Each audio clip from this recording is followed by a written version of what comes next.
सिख सिपाहियों की सप्लाई का प्रबंध।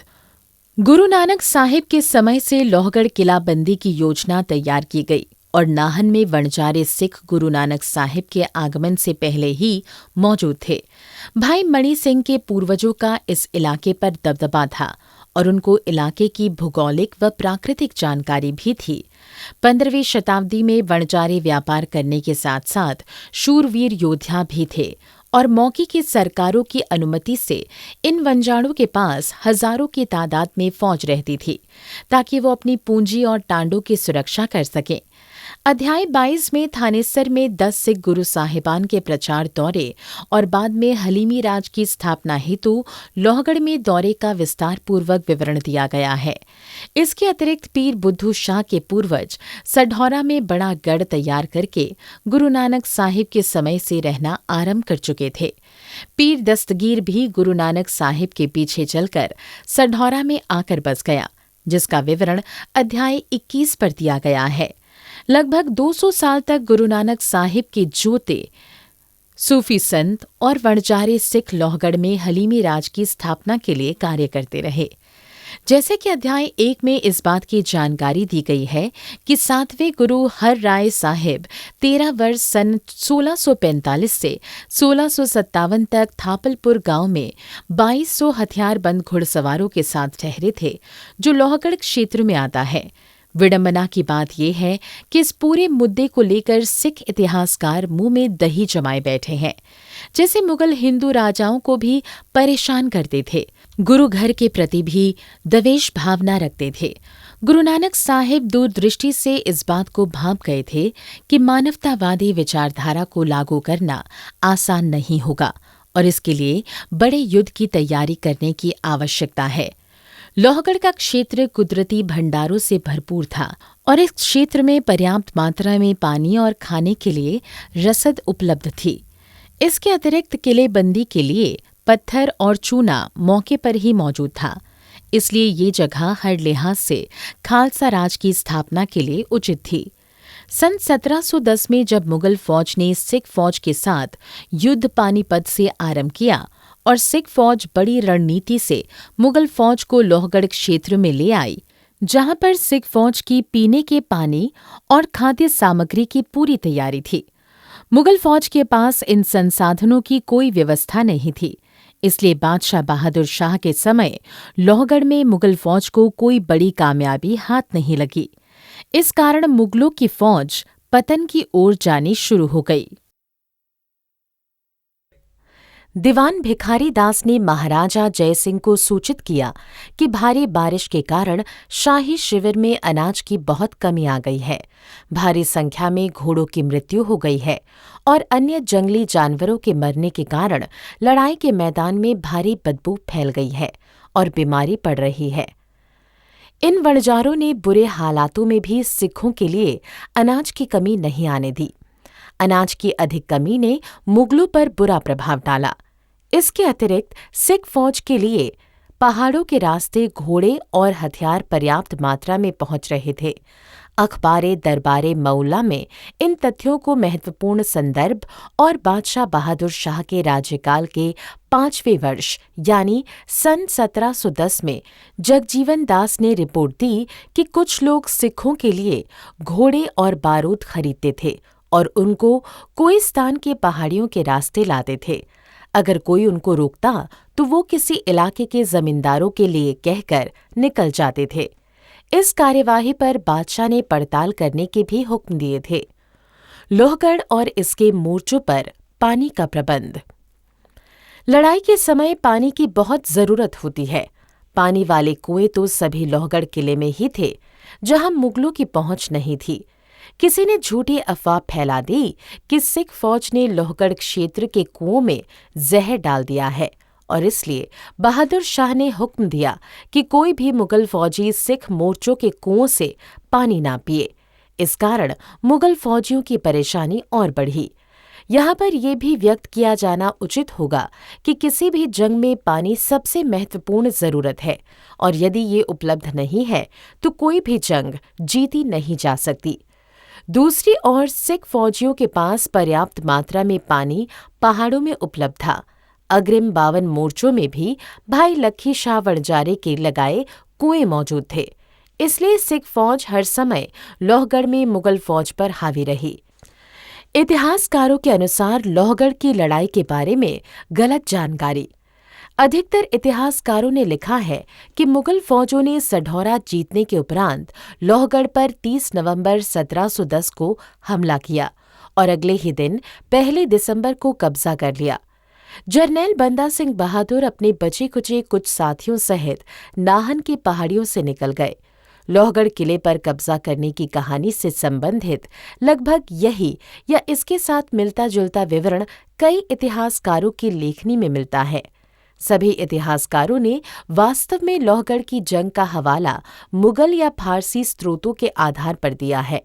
इन्हीं फारसी स्रोतों के आधार पर अंग्रेज लेखक इरविन की पुस्तक लेटर मुगलस के अनुसार 29 नवंबर बुधवार को बादशाह लोहगढ़ किले से कुछ दूर सोम नदी के किनारे पर गांव कंपो की हद में पहुंच गया था। इन ऐतिहासिक स्रोतों के अनुसार 30 नवंबर मुगल फौज के द्वारा लोहगढ़ पर कब्जा कर लिया गया था, जिसकी विस्तार पूर्वक जानकारी निम्नलिखित प्रकार से है। 1. रफीउ शान इतिहासकार लिखता है कि लोहगढ़ से 1 किलोमीटर हटकर बंदा सिंह बहादुर जो दूसरी पहाड़ी पर डेरे लगाए हुए थे और बख्शी उल मुल्क जुल्फिकार खान की ड्यूटी लगाई गई, वो जरनैल बंदा सिंह बहादुर को पकड़े। 2. खान खाना बख्शी महाबत खान और खान जमान बहादुर को लोहगढ़ को कब्जे में लेने की बादशाह ने ड्यूटी लगाई और इन मुगल जर्नैलों ने लोहगढ़ पर कब्जा कर बादशाह को रिपोर्ट पेश की। 3. हिंदू राजा छत्रसाल बुंदेला और इस्लाम खान मीर आतिश खान खाना की अग्रिम फौज बनकर आगे बढ़े और लोहगढ़ किले पर कब्जा कर लिया। 4. हमीदुद्दीन खान, अजीमुशान शाह बहादुर और जहान शाह बहादुर तीनों दलों की मदद से लोहगढ़ पर कब्जा कर लिया। मुसलमान लेखक कामवर लिखता है कि खान खाना मुनीम खान ने 5000 साथियों सहित सिखों के पहाड़ की शिखर पर बने मोर्चों पर हमला किया। तोपों और बंदूकों से लोहगढ़ क्षेत्र में भयंकर जंग हुई। खान खाना ने लोहगढ़ का किला सिख फौजों से खाली करवा लिया। इस हालत को देखकर मुगल और पठान फौजी बड़े डरे हुए लोहगढ़ किले के नजदीक गए, क्योंकि उनका अब तक बहुत जानी नुकसान हो चुका था। इरविन लिखता है कि जरनैल बंदा सिंह बहादुर के बारे में सुनी हुई अफवाहों से मुगल फौजी बहुत डरे हुए थे। उनको भय था कि बंदा सिंह जादू जानता है। वो ऐसा जादू जानता है जिसके साथ वो दुश्मन के नेजों और तलवारों के वारों को बेअसर कर सकता है। इन अफवाहों के कारण बादशाह और बड़े जरनैल परेशान व बुज़दिल जैसे हो गए थे। सिखों और शाही फौजों में लोहगढ़ क्षेत्र में अनेक छोटी छोटी जंग नवंबर 1710 के बाद चलती रही और सिख फौजें लोहगढ़ के किलों से बाहर निकलकर बार बार मुगल फौज पर हमला करते रहे थे और लंबे संघर्ष के पश्चात सिख फौज शहीदी प्राप्त करने से पीछे नहीं हटी। साथ साथ बहुत से मुगल फौजी भी मारे गए। खान खाना को मैदानी जंग में अड़ा देखकर शहजादा रफीदुद शाह और रुस्तम दिल खान को कुछ हौसला मिला और इन्होंने भी लोहगढ़ क्षेत्र में सिख फौज के साथ जंग शुरू कर दी। खान खाना का किला लोहगढ़ पर हमला बादशाह बहादुर शाह के हुक्म की उल्लंघना थी, क्योंकि बादशाह ने हिदायत जारी की हुई थी कि कोई मुगल जरनैल लोहगढ़ किले की ओर ना बढ़े और सिखों को थकाकर उनका राशन और हथियार खत्म कर उनको काबू किए जाने की रणनीति तैयार की गई थी। आदेश की हुक्म अदूली पर बादशाह अपने जरनैलों पर काफी नाराज हुआ और रणनीति फेल करने वाले जरनैलों की सजा मुकर्रर करने लगा। उधर सिख हथियार कम होने के कारण एक एक करके गोले फेंक रहे थे। मुगल फौजों के जरनैलों ने इससे अनुमान लगा लिया था कि सिखों के पास बारूद कम है। शाम से पहले ही सिखों का बारूद खत्म हो गया। अब वो मोर्चों में से निकले और उन्होंने मुगल फौजों पर तलवारों के साथ हमला आरंभ कर दिया। इस कार्रवाई में अनेकों सिख शहीद हो गए। इस समय बंदा सिंह बहादुर लोहगढ़ किले में बैठा था। शाही फौज लोहगढ़ को घेरे बैठी थी। कामवर लिखता है कि जब सूर्य अभी उदय ही हुआ था कि खान खाना ने अपने 5000 साथियों सहित पहाड़ी के शिखर पर सिख बैरकों पर धावा बोल दिया। यहाँ जबरदस्त तोपों और तीरों की जंग लड़ी गई। खानखाना किले के बहुत नजदीक पहुंच गया। इस समय दोनों ओर बहुत भारी नुकसान हुआ था। सिखों को अब एहसास हो गया था उनका भला किले में से निकल जाने में ही है। रात के समय उन्होंने बहुत सारा बारूद भरकर इमली के तने के साथ बनाई गई तोप चलाई, जिससे धरती कांप गई। इन धमाकों के साथ सभी शाही फौज डर कर छिप गए। सिखों ने इसका लाभ उठाया और किले में से निकलकर पहाड़ों की ओर चले गए। इनमें ही बंदा सिंह बहादुर भी थे। इस लड़ाई में 1500 सिख और उनके 2 प्रमुख मारे गए थे। अगली सुबह 1 दिसंबर 1710 सूर्योदय होते ही राजा उदित सिंह बुंदेला और रुस्तम दिल खान बहादुर ने एक बड़ा हमला किया और किले के अंदर दाखिल होकर इस पर कब्जा कर लिया। गुलाब सिंह बख्शी, जिसने बंदा सिंह बहादुर की पोशाक पहनी हुई थी, केवल 30 अन्य सिख ही उनके हाथ लगे। खाफी खान लिखता है कि बाज बचकर निकल गया और उल्लू पकड़ा गया है। जब बहादुर शाह को पता चला कि बंदा सिंह बचकर निकल गया है तो वो बहुत क्रोधित हुआ और उसने गुस्से में कहा कि कैसे एक गीदड़ इन कुत्तों के हाथों बचकर भाग गया। मोहम्मद कासिम औरंगाबादी लिखता है कि बंदा सिंह बहादुर की मोर्चाबंदी को तोड़ना मुश्किल दिखाई दे रहा था। अनुमान है कि उपरोक्त मसला 1 वर्ष से कम समय में हल नहीं होगा। ईश्वरीय उत्साह ने काम किया और लंबे समय के मामले का एक क्षण में समाधान कर दिया। मुगल फौज भी बहुत थककर टूट चुकी थी, इसलिए आज ठहर जाना चाहिए। ईश्वर ने चाहा तो हम कल को सूर्योदय होते ही एक क्षण में कब्जा कर लेंगे। अगर हम आज हमला करते हैं तो मुमकिन है कि वो बंदा सिंह अन्य रास्ते से फरार हो जाए और मेहनत बर्बाद चली जाए। अगर वो बंदा सिंह बहादुर यहाँ से भाग जाए तो उसके लिए 2 ही रास्ते हैं। पहला बर्फी राजे नाहन की सरहद की ओर और दूसरा अफगान यानी जम्मू कश्मीर की सरहद की ओर। बादशाह की तरफ से हुक्म किया गया कि उनको अपनी सरहदों की ओर ना आने दें और पिछले रास्ते बंद कर दें। जब चारों ओर से पूरी मजबूती हो जाए तो ऐसा हमला करें कि कोई भी सैनिक बच न पाए, परंतु उपरोक्त किला उनकी सोच के अनुसार फतेह न हुआ, नहीं तो कुछ भी शेष न बचता। जबकि उस बुरे व्यवहार वाले काफिर यानी बंदा सिंह बहादुर की जिंदगी कुछ अन्य दिनों के लिए बच गई होगी। वृद्ध होने के बावजूद खानखाना भी धोखा खा गया। लोहगढ़ किला मुगलों के हाथ ना आना और बंदा सिंह बहादुर का लाहौर पर हमला। मुगलों के दस्तावेजों के अनुसार जर्नैल बंदा सिंह बहादुर ने 200 सैनिक उस किले में छोड़े और बर्फी राजे की सरहद के रास्ते बाहर निकल गया। जो शख्स उसने किले की चौकीदारी के लिए पीछे छोड़े थे वे मुसीबत के जाल में फंसे रह गए। उस दिन सूर्योदय होते ही शहजादे ने हमला करने का हुक्म दिया। जाबाज सैनिक किले की दीवारों के साथ सीढ़ियां लगाकर और लटकते हुए अंदर जा घुसे, परंतु जैसे उन्होंने किले की मजबूती के बारे में सुना था उनको वो मजबूती नजर नहीं आई। बंदा सिंह बहादुर के जिन आदमियों ने तलवारों के साथ मुकाबला किया वो एक पल में कत्ल हो गए। उपरोक्त किला तेज प्रताप के गाजी लश्कर के कब्जे में आ गया। प्रत्येक शख्स के हाथ असंख्य लूट का माल लगा। 1 सप्ताह तक लश्कर के टोले बनाकर पहाड़ी इलाकों में दाखिल होते रहते थे और काफिरों की कौम का जो आदमी भी उनको मिलता उसे कत्ल कर देते थे। वो बहुत अधिक लूट का माल इकट्ठा करके अपने घरों को ले आते थे। मखमल, बानात, किमखाब, खुतन और लाहौर के बुने हुए कपड़े, लाचे, अक्सर अनोखी वस्तुएं, नकदी, बांदी और गुलाम के बिना ऐसा कोई घर नहीं बचा था। सुस्त सखी, अफीमची, पोस्ती, बीमार, नमक, हरामी, कमजोर और बुजदिल या धार्मिक इंसान जो लड़ाई के मैदान में नहीं गए थे वो उपरोक्त चीजों से वंचित रह गए थे। किले पर कब्जा किए जाने के पश्चात के हालातों के बारे में कामवर बयान करता है, हम सलाह करके किले के अंदर जा घुसे और लूटमार का तमाशा देखने लगे। बादशाही लश्कर के मारखोर बेगैरत अफगान और बलोच हाथापाई करते औरतों और बच्चों को पकड़ पकड़ कर लेकर जा रहे थे। माल सामान लूट रहे थे। इनके हाथों बारूद खाने में आग लगी जिसके साथ असंख्य लोग मारे गए। इनमें सुच्चानंद का पुत्र व बहुत से मुसलमान कैदियों की लाशें मलबे नीचे दबी हुई पड़ी थीं।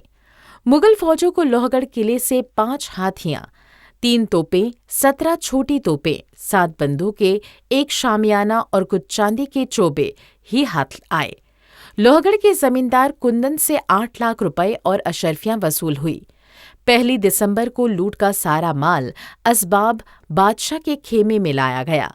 इस लड़ाई में वीरता दिखाने के लिए 2 दिसंबर को बादशाह के जमदात उल मुल्क और बख्शी उल मुमालिक की बहुत तारीफ की।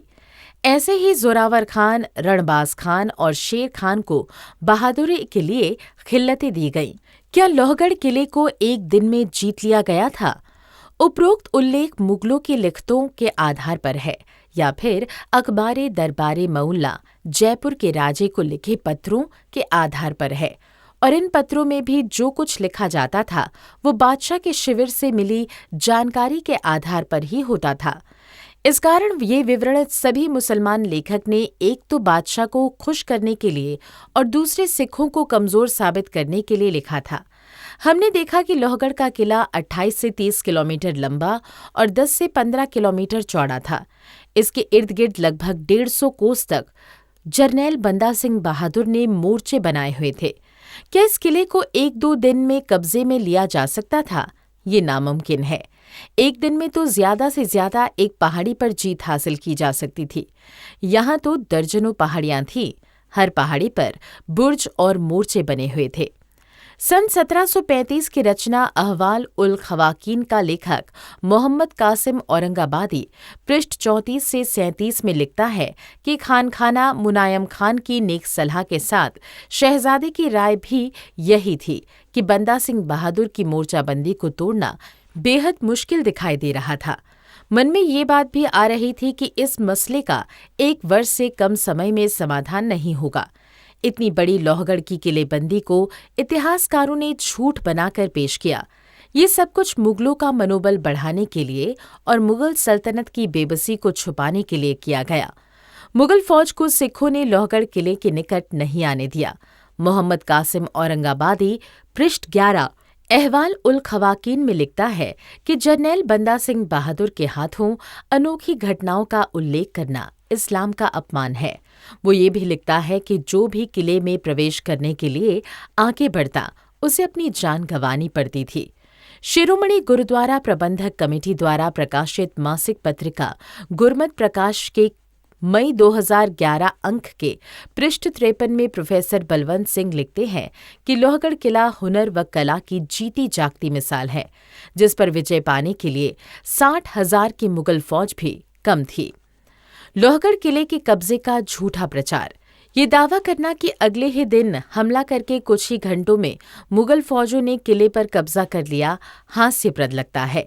ऐसा लगता है कि उन्होंने सितारगढ़ और अन्य पहाड़ी जो लोहगढ़ किले के एक हिस्से की आरंभिक परंतु एक छोटा सा हिस्सा था पर कब्जा किया था।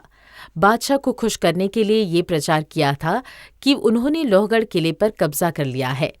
कांवर खान, खाफी खान और मोहम्मद कासिम औरंगाबादी जो इस लड़ाई के चश्मदीद गवाह होने का दावा करते हैं, मुगलों की ताकत और शान का प्रचार करने, मुसलमानों के हौसले बढ़ाने और सिखों के विरुद्ध प्रचार करने व सिखों को कमजोर साबित करने के लिए तथा बादशाह को खुश करने के लिए ये झूठा प्रचार किया। हकीकत ये है कि ये किला इतना विशाल यानी चौड़ा और लंबा और अनेक पहाड़ियों में बना हुआ था कि इस पर 6 से 7 वर्ष में भी पूरी तरह से विजय प्राप्त नहीं की जा सकी थी। असलियत यह है कि सढौरा से लोहगढ़ पहुंचने के लिए बड़ा कठिन मोर्चा था। इन रास्तों में सिखों के कई गांव थे, जैसे कि बकाला, अजीजपुर कला, बंदापुर बहादुर, नौशहरा, बूढ़ी, रामपुर, रणजीतपुर, मछरौली, मारवा, कपूरी, जुड्डा, सुंदर बहादुरपुर, ताहरपुर, तारूवाला, बासातियावाला, नगली, मुहिदीनपुर, इन सभी गांव में ही गढ़िया व किले बने हुए थे। इन किलों में बुर्ज और पक्के मोर्चे कायम थे। दूसरे शब्दों में लोहगढ़ पहुंचने से पहले मुगल फौज को कई लड़ाइयां लड़नी पड़ती। उधर बंदा सिंह बहादुर को पता चल चुका था कि बादशाह ने बहुत बड़ी फौज के साथ इलाके को घेरा हुआ है। हालांकि पहाड़ों का हिस्सा जरनैल बंदा सिंह बहादुर के लिए पूरी तरह महफूज था और ऐसे ही कलेसर का जंगल भी बढ़िया रक्षक था। पहाड़ों की इतनी परतें और चोटियों को मुगल फौजों के लिए कई वर्षों तक भी जीत पाना मुमकिन नहीं था। मुगल फौज कई महीने लंबे घेरे के पश्चात सढौरा व गुरदास नंगल के किलों को बहुत मुश्किल से जीत पाने में कामयाब हुई थी। किलों के मुकाबले लोहगढ़ किला बहुत विशाल था और बहुत बड़े क्षेत्र में था। बंदा सिंह बहादुर ने लोहगढ़ क्यों छोड़ा? कई दिनों के परिश्रम के बाद मुगल फौज काफी नुकसान करवा चुकी थी, लेकिन लोहगढ़ किले तक पहुंच न सकी। बादशाह ने मोर्चों के बारे में जानकारी लेने का हुक्म दिया, लेकिन खाना खान ने बिना योजना के लोहगढ़ से पहले मोर्चों पर हमला कर मुगल फौज का भारी नुकसान करवाकर इन चौकियों पर कब्जा कर लिया था। बादशाह का एक ही लक्ष्य रह गया था कि किसी तरह बंदा सिंह बहादुर को काबू किया जाए। इधर बंदा सिंह को पता चल गया कि मुगल फौजें दुविधा में घबराई हुई हैं और इस हालत में लोहगढ़ में लड़ाई करना फायदेमंद नहीं होगा। इस कारण बंदा सिंह बहादुर ने लंबी लड़ाई लड़ने के अतिरिक्त एक ओर मुगल फौजों को उलझाए रखा और दूसरी ओर पंजाब व जम्मू की ओर निकलकर मुगल फौजों का ध्यान उधर बांटने की योजना बनाई। इसलिए वो किले में से निकलकर अन्य पहाड़ों की ओर निकला। बंदा सिंह बहादुर अपने जरनैलों सहित 40,000 सिख फौजी लेकर नाहन रियासत में से निकलकर शिवालिक की पहाड़ियों की ओर गया और उसने लाहौर पर हमला करने की योजना बनाई। जिस जीत को मुगल लोहगढ़ की जीत कहते थे, वो वास्तव में गांव लोहगढ़ की पहली पहाड़ियों पर कब्जा करने की घटना है। मुगलों ने बादशाह को इन पहाड़ियों की जीत को लोहगढ़ की जीत बताकर पेश किया। ये छोटी सी लड़ाई 30 नवंबर 1710 को हुई थी। मुगल जर्नैलों ने 2 पहाड़ियों पर कब्जा करने को लोहगढ़ किला विजयी ऐलान करके बादशाह को खुश करने की कोशिश की, परंतु बहादुर शाह को आज तक भी ये नहीं बताया गया कि बंदा सिंह पहाड़ियों के रास्ते निकल गया है। खाफी खान के अनुसार जब बंदा सिंह के बचकर निकल जाने की खबर बहादुर शाह को मिली तो वो बहुत क्रोधित हुआ और उसने कहा, इन कुत्तों के घेरे में से गीदड़ बचकर निकल गया। बादशाह के इस क्रोध का इशारा खान खाना यानी मुनायम खान की ओर था, क्योंकि उसने ही बादशाह के हुक्म की परवाह किए बिना अपनी मर्जी के साथ हल्ला बोल दिया था। ये सुनकर खान खाना शर्मिंदा होकर दरबार में से उठकर चला गया। खान खाना ने ये बात दिल को लगा ली और वो बीमार पड़ गया। बादशाह के काफिले के साथ चलते ही 2.5 महीने के पश्चात वो सढौरा के नजदीक गांव बढ़ौली में मर गया।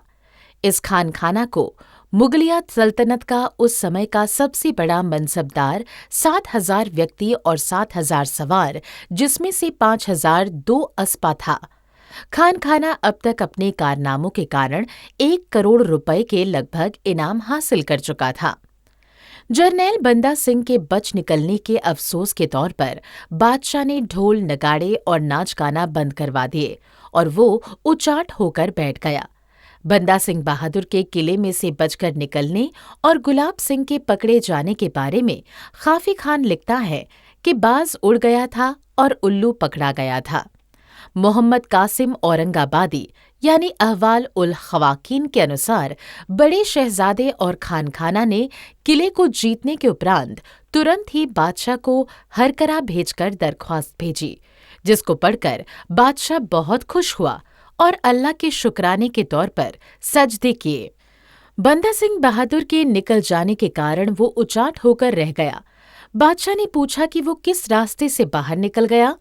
पश्चात में शहजादा और खान खाना आ गए और उन्होंने बंदा सिंह बहादुर के वहां से भाग जाने का हाल विवरण के साथ बताया और कहा कि वो बर्फी राजा यानी नाहन का राज के इलाके की ओर निकल गया है।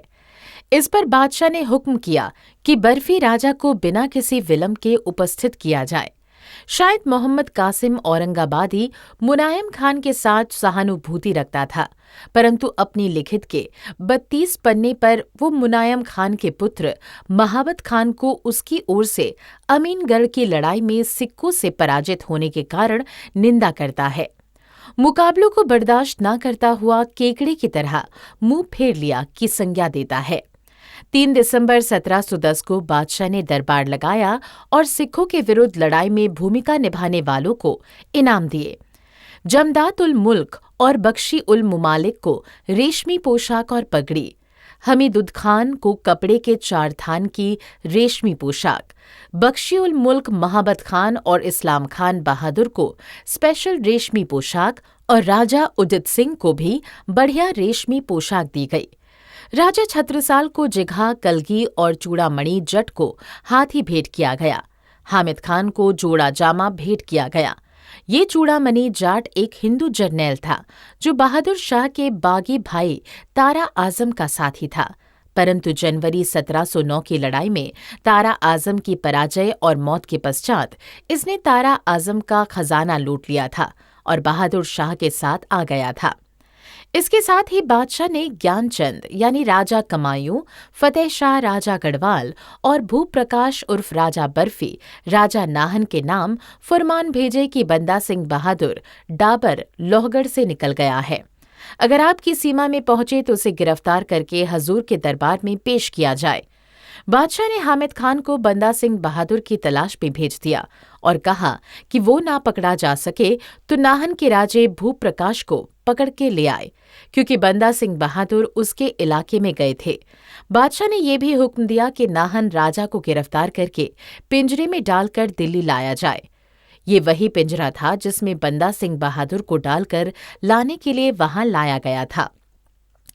6 दिसंबर 1710 को बादशाह ने हुक्म जारी किया कि शाही फौज के हिंदू अफसरों में से कोई भी गुलामों और औरतों की खरीद नहीं कर सकता, ना ही बागियों के माल की लूटमार कर सकता है।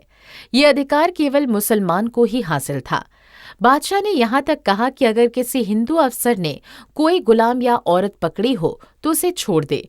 गौरतलब है कि बहादुर शाह की मदद करने वालों में से बहुत से लोग हिंदू राजे और चौधरी थे, परंतु उनके साथ भी बहादुर शाह का व्यवहार ऐसा ही था। 6 दिसंबर 1710 को ही बादशाह को बताया गया कि लोहगढ़ किले में से सिखों का दबाया हुआ खजाना मिल गया है। इसमें 5 लाख रुपए और 3400 अशर्फियां शामिल हैं। सिखों को कत्ल करने का हुक्म जारी करना। 10 दिसंबर 1710 को बादशाह ने बख्शी उल मुमालिक महाबत खान को हुक्म जारी किया कि बादशाह के नाम पर शाहजहानाबाद यानी दिल्ली के आसपास के फौजदारों को हुक्म जारी करे कि जहां भी कोई नानकपंथी यानी सिख दिखाई दे उसे कत्ल कर दिया जाए। बाद में 26 मार्च 1711 को बादशाह ने यह हुक्म भी जारी किया कि सिखों को सिख नहीं बल्कि सिख चोर लिखा जाए। राजा नाहन की गिरफ्तारी। 26 दिसंबर 1710 में बादशाह ने रुस्तम दिल खान को हुक्म जारी किया कि नाहन राजा भूप्रकाश को पकड़कर पेश किया जाए। उसने हामिद खान को नाहन के राजा को लाने के लिए भेज दिया। हामिद खान ने राजा भूप्रकाश को बादशाह का पैगाम दिया। उसने उसे ये भी कहा कि ये महाबत खान का वादा है कि उसका कुछ भी नहीं बिगड़ेगा। मोहम्मद कासिम औरंगाबादी के अनुसार हामिद खान नाहन के नाबालिग राजा भूप्रकाश को ले आया। ख्वाजा कुतुबुद्दीन, हरकरा दिनायत राव और ओमा पंडित उसे लेकर बादशाह के दरबार पहुंचे। भूप्रकाश ने बादशाह को 100 मोहर, 4 बाज, 5 जुर्रे, नरबाज, शिकारी पक्षी, 9 किताश और 500 जदवार पेश की। बादशाह ने उसे इसके बदले जोड़ा जामा पेश किया और दरबार में रहने का हुक्म भी दिया। अगले दिन उसे बंदा सिंह बहादुर को गिरफ्तार करवाने की शर्त पर रिहाई की पेशकश की। बादशाह ने राजा नाहन को हुक्म किया कि काली कंबली वाले बंदा सिंह बहादुर जो उसकी सरहद में छिपे हुए हैं और उनको ढूंढ कर दे, अन्यथा उस पिंजरे जो बदकिस्मत बंदा सिंह बहादुर के लिए तरवीज किया हुआ है को कबूल करे। धन्य है ईश्वर, उपरोक्त पिंजरा किसके लिए रखा हुआ था और किसके काम आया, तकदीर बदली नहीं जा सकती। बादशाह ने उसकी मां को भी पैगाम भेजा कि वो बंदा सिंह बहादुर को पकड़वा दे और अपना पुत्र ले जाए। इस पर नाहन के राजे की मां ने 35 सिख गिरफ्तार करवा कर भेजे। बादशाह ने वो सभी मरवा दिए, परंतु बंदा सिंह बहादुर की गिरफ्तारी तक राजा नाहन को छोड़ने से मना कर दिया। राजा नाहन भूप्रकाश को महाबत खान की कैद में रखा गया था। 17 मार्च को बादशाह ने निजी सिपाहियों द्वारा महाबत खान को हुक्म भिजवाया कि भूप्रकाश को उस कांटों वाले पिंजरे में डाल दे जो बंदा सिंह बहादुर के लिए बनवाया गया था। इस पर महाबत खान ने अर्ज की कि राजा बेकसूर है और बंदा सिंह बहादुर पहले ही उसके इलाके से जा चुका है। इस पर बादशाह ने कहा कि अगर हमने उस भूप्रकाश को दंडित ना किया तो सभी जमींदार पहाड़ी राजे सिख बन जाएंगे। तू उसे जरूर सजा दे। महाबत खान ने फिर कहा कि पिंजरे के अंदर तीखे और सख्त कील है और जैसे ही राजे को उसमें डाला जाएगा उसकी मृत्यु हो जाएगी। इस पर बादशाह ने कहा कि अगर उसकी मृत्यु हो जाएगी तो वो निश्चित रूप से जहन्नुम नरक में जाएगा। इसके उपरांत महाबत खान ने कोई अपील नहीं की। वास्तव में महाबत खान ने राजा नाहन को इस वादे के साथ बादशाह के पास पेश होने के लिए लाया था कि उसका कोई नुकसान नहीं होगा, परंतु बादशाह ने महाबत खान की बात मानने से इनकार कर दिया था। इस हालत में महाबत खान ने मजबूर होकर राजा को पिंजरे में बंद कर दिया, परंतु ये करने से पहले उसने पिंजरे के अंदर के कील टेढ़े कर दिए जिससे वो भूप्रकाश को ना चुभ सके। पंचोली जगजीवन दास के अनुसार जब राजा भूप्रकाश और उसका दीवान वजीर वहां पहुंचे तो खानखाना ने उससे पूछा कि बंदा सिंह कहाँ है। इस पर भूप्रकाश के दीवान ने बताया कि बंदा सिंह उसकी रियासत में से बाहर जा चुका है। इस पर खानखाना ने कहा कि वो झूठ बोलता है और उसने दीवान का अपमान किया और उसे हथकड़ी लगाकर पैरों में बेड़ियां डालकर और गले में लोहे का पट्टा डालकर एक पिंजरे में बंद कर दिया। राजा नाहन के भी हथियार उतरवाकर उसे भी एक चौकी छोटा शिविर में कैद कर दिया गया। उसके आसपास फौज का पहरा लगा दिया गया। राजा छत्रसाल ने भी राजा नाहन को ये वादा दिया था कि उसका कुछ नहीं बिगड़ेगा। बाद में जब राजा छत्रसाल ने देखा कि बादशाह ने नाहन के राजे को कैद करने का हुक्म दिया है तो वो बादशाह को छोड़ वापस अपने वतन चला गया। दीवान भिखारी दास के अनुसार जब नाहन के राजे को खानखाना ने पूछा कि बंदा सिंह कहाँ है तो उसने जानकारी ना होने की बात कहते ही कहा कि मेरा दीवान तो गुरसिख है, उसे बंदा सिंह की जानकारी हो सकती है। इस पर दीवान को गिरफ्तार कर लिया गया और बुरी तरह पीटा गया। दूसरे दिन बादशाह ने कहा कि दीवान की मारपीट करने से कुछ हासिल नहीं होगा, इसकी बजाय राजा नाहन को गिरफ्तार कर लो और उसको कहे कि अगर वो बंदा सिंह को पेश नहीं करता तो उसकी रियासत को तबाह कर दिया जाएगा। 22 जनवरी 1711 को बादशाह सढौरा के निकट था तो एक हरकारी ने उसे खबर दी कि नाहन के राजा भूप्रकाश की मां ने बंदा सिंह को पकड़ लिया है। वो उसे बादशाह के पास पेश करने के लिए ला रही है। वो इस समय शाही शिविर से 12 कोस की दूरी पर है और उसने कहा है कि महाबत खान को आगे होकर उसे लाने के लिए भेज दिया जाए। इस पर बादशाह ने निजी सेवकों को हुक्म देकर महाबत खान की ओर भेज दिया, जिसे कहा गया था कि वो बंदा सिंह बहादुर को लोहे के उस पिंजरे में बंद करके लेकर आए जो उसके लिए विशेष तौर पर बनवाया गया था। बादशाह ने यह भी कहा कि बंदा सिंह की पत्नी जो कि उसके साथ पकड़ी गई है को रथ में बिठाकर लाया जाए। कुछ समय बाद बादशाह ने खानखाना को कहा कि वो कुछ और हरकारे भेज दे। बोले कि बंदा सिंह को जल्दी लाया जाए। 24 जनवरी को बादशाह ने हुक्म दिया कि राजा नाहन की मां, जो कि वो बंदा सिंह को गिरफ्तार करके ला रही थी, के लिए 1 लाख रुपए के गहने बनवाए जाएं। परंतु कुछ देर बाद बादशाह को पता चला कि नाहन की फौज जर्नैल बंदा सिंह बहादुर को गिरफ्तार करने में असक्षम रही है और बादशाह ने हुक्म दिया कि नाहन का राजा की कैद ज्यों की त्यों कायम रहेगी। 20 मार्च 1711 के दिन बादशाह के राजा नाहन को पिंजरे में ही दिल्ली लेकर जाने और वहां सलीमगढ़ किले में बंद करने का हुक्म जारी किया। बादशाह ने हुक्म किया कि इनको दिल्ली में लाल किले के पीछे बने हुए सलीमगढ़ किले के किलेदार के हवाले करने के उपरांत इसकी रसीद भी उस बादशाह तक पहुंचाई जाए। बाद में नाहन के राजा ने जयपुर और जोधपुर के राजाओं को 2 बार पैगाम भेजकर अपनी रिहाई में मदद की विनती की। इस पर उन्होंने उसको जवाब भेजा कि हम मदद नहीं कर सकते और तेरी रिहाई एक ही सूरत में हो सकती है कि तू किसी तरह बंदा सिंह को गिरफ्तार करवा दे। फरवरी 1716 में बंदा सिंह बहादुर को भी इसी पिंजरे में दिल्ली ले जाया गया था और सलीमगढ़ किले में ही कैद रखा गया था।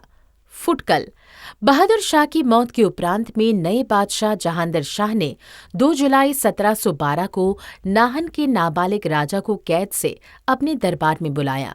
उसे बैठने की इजाजत ना दी गई और न खड़ा रखा गया। उसे किसी जिम्मेवार शख्स की जमानत पर रिहा करने का हुक्म दिया गया और उस द्वार वफादारी दिखाने पर उसे रेशमी पोशाक भेंट की गई